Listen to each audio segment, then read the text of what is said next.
Drag and drop got some nice improvements in iOS 26 when using SwiftUI, and reordering items in a container or across containers got also some nice support with basically the same API in iOS 27. So you'll be able to pick up a tile, for example, in this little iOS 27 release plan here, and move it around to reorder it to another place. Or you can even grab it, scroll over and drop it in another container here.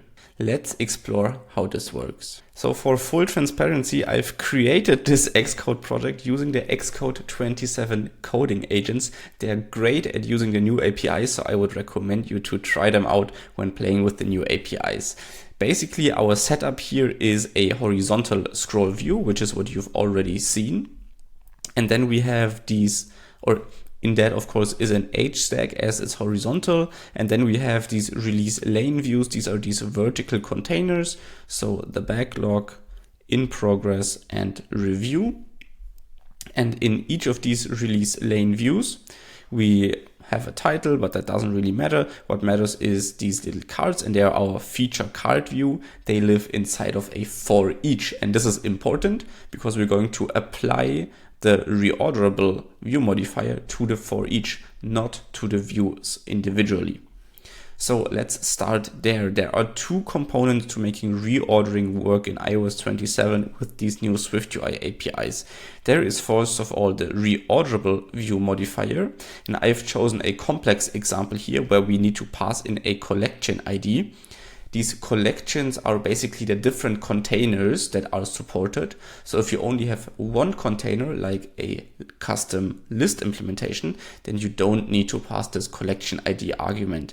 In our case, we have three containers. We have the backlog lane, we have the in progress lane, and the review lane. That's why we need to pass the collection ID, which is our lane.id, to the reorderable view modifier.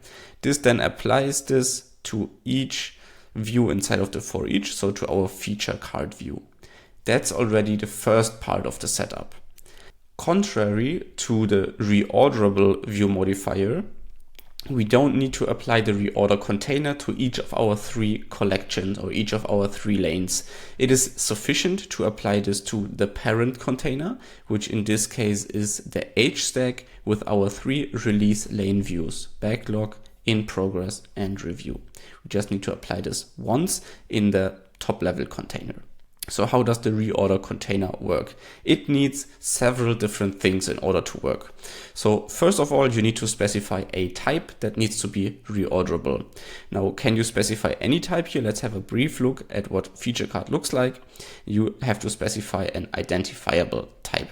So this should be pretty easy. So we're specifying feature card.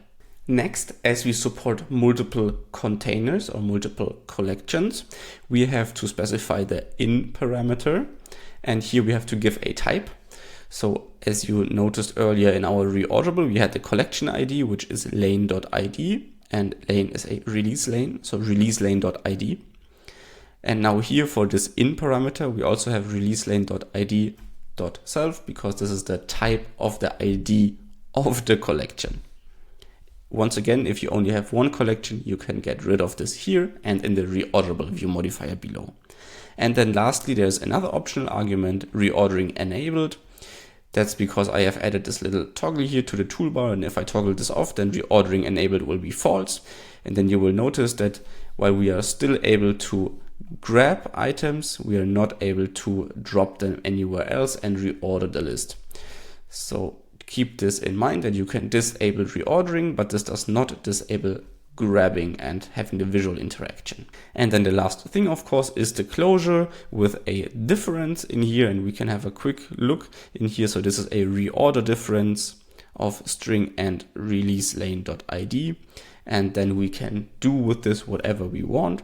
So in our case, we go into a release plan and then have this apply function here that basically just moves the cards around depending on a few conditions. You can screenshot this if you want the exact implementation. This of course depends a lot on what your data type is, if it's an array, whether it's, for example, stored in Swift data, stuff like that. That's why I'm not going into detail about this.